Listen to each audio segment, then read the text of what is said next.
اللهم صل وسلم وبارك على سيدنا محمد وعلى اله واصحابه اجمعين. السلام عليكم ورحمه الله وبركاته. ازيكم حبايبي، عاملين ايه؟ يا رب تكونوا بخير. وصفتنا النهارده بقى وصفه سهله وبسيطه واقتصاديه، وصفات اخر الشهر. حاجه عظمه كده زي ما انتم شايفين بالشكل ده كده اهو. شوف، الله اكبر. يلا كده نسمي بالله ونصلي على الرسول ونشوف عملنا وصفتنا ازاي.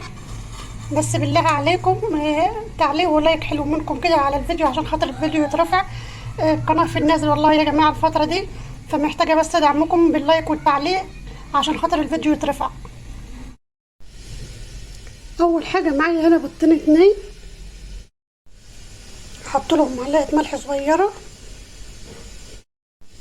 ومعلقة كمون ومعلقة فلفل اسمر. ما عنديش فلفل اسمر هحط معلقة توابل عادية، وهضيف لهم نص كوباية لبن او اقل من النص بشوية اهو، يعني تلت الكوباية.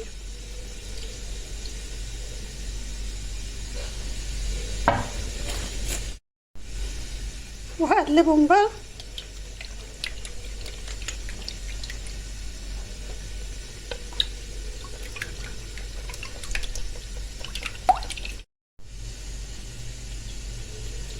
قلبتهم بالشكل ده كده اهو.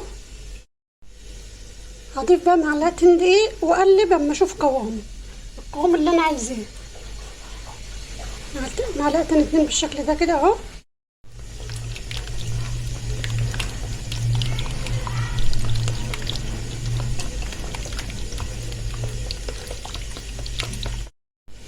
هضيف كمان معلقتين دقيق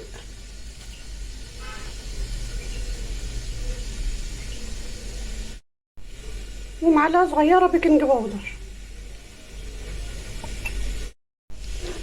وهقلبهم.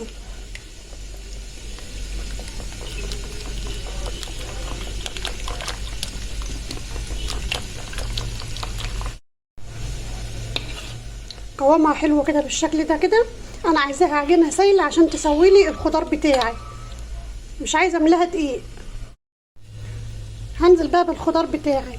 دي بطاطسايه متوسطه، انا بشرتها وغسلتها. اهم شيء اغسلها كويس، اغسلها 3 4 مرات عشان النشا اللي في البطاطس ينزل منها شويه كده، ما تبقاش تقيله. تمام، وتستوي معايا في البيض. واعصرها جامد قوي من الميه. وواحدتين اتنين طماطم برضو متوسطين. اهم شيء الخضار بتاعك كله يكون مقطعه رفيع. وده فلفل الوان. الفلفل اللي موجود معاكي برضو حطيه، مش لازم فلفل الوان. عندك فلفل اخضر رومي قطعه وحطيه، بس مش مشكله فلفل الوان. معايا هنا بصلايه صغيره برضو مقطعه رفيع بالشكل ده كده.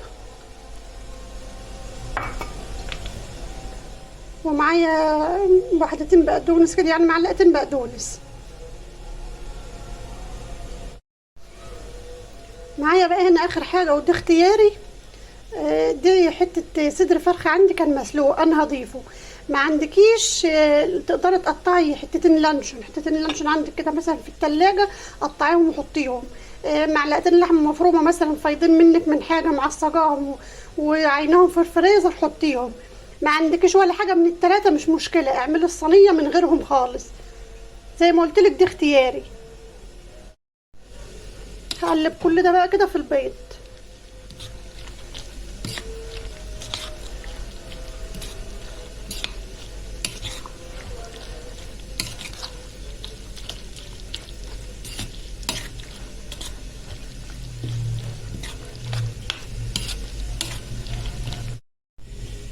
هرش لها بقى معلقتين زيت بالشكل ده كده، وهقلبهم فيهم.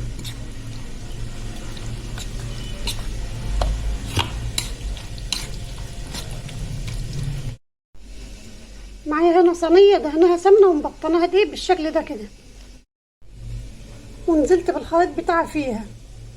هدخلها الفرن بقى. اهم شيء دخليها على فرن سخن، يعني تكون قايده الفرن من قبلها.